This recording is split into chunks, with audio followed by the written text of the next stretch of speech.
Okay, here we are again. This will be another very, very short lesson. In fact, there's only one slide here to this lesson.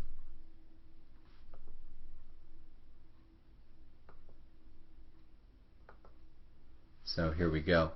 This lesson is about the fallacious appeal to authority. All right, now what is a fallacious appeal to authority?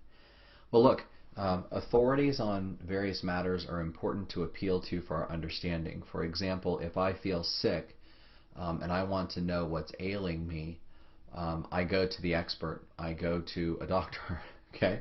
Or I go to a medical professional who can tell me. If something is wrong with my car, I go to a reputable auto mechanic to get it repaired and to diagnose what's wrong with it. Why? They're the authority.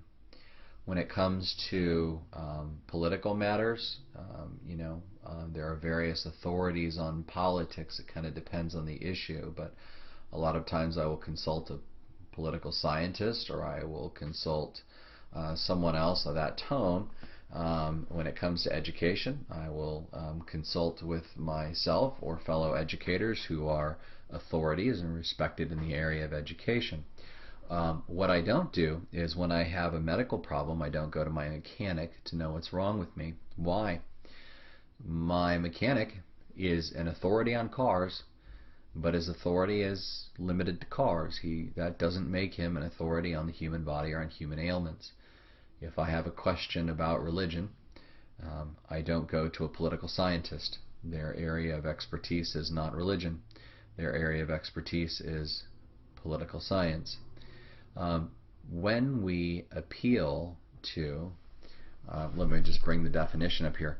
When I try to support a claim or a contention and the evidence that I have is the opinion of someone who's not an authoritative source on the matter, then I commit the fallacious, that is the mistaken reasoning, appeal to authority. I make the mistake of appealing to really the wrong authority. That's what we're talking about here, and this happens quite a bit, actually. If you have questions about training your dog, you don't go to your next door neighbor who may or may not be an authority, right? You want to consult with people who do this for a living, and you can't assert, well, my grandpa told me, maybe, but that doesn't necessarily make him an authority on anything. So let's use an example here. My father thinks the president lied. Okay, so therefore the president lied. Now, why do they believe that the president lied? Well, it's because Daddy told them so.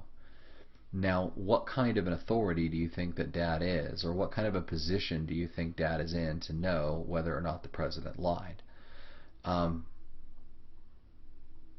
Most likely not good. I know my dad's not in a very good position to know if the president lied. He's not that close to the president, so he couldn't tell me. Doesn't know his inner thoughts and feelings and his views on different things, and so I wouldn't necessarily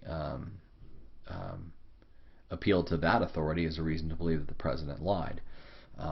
These are the sorts of things that we're speaking of. I've used a number of examples, but if I wanted to know, I'm trying to come up with one. If I tell you what, if I wanted to know something about my broken PC computer, I would not go to the Apple Store. Why?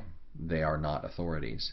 So if you believe that the problem with your PC has to do with the program you just installed and is not an operating issue, but your reason why is based on the knowledge of the worker over at the Apple Store, they're not an expert on PCs. They are supposed to be authoritative on the Mac computers, not on the PCs. So again, we don't necessarily take their word as gospel. So again, very, very short lesson here. A fallacious appeal to authority. That's what it is, and that's what happens.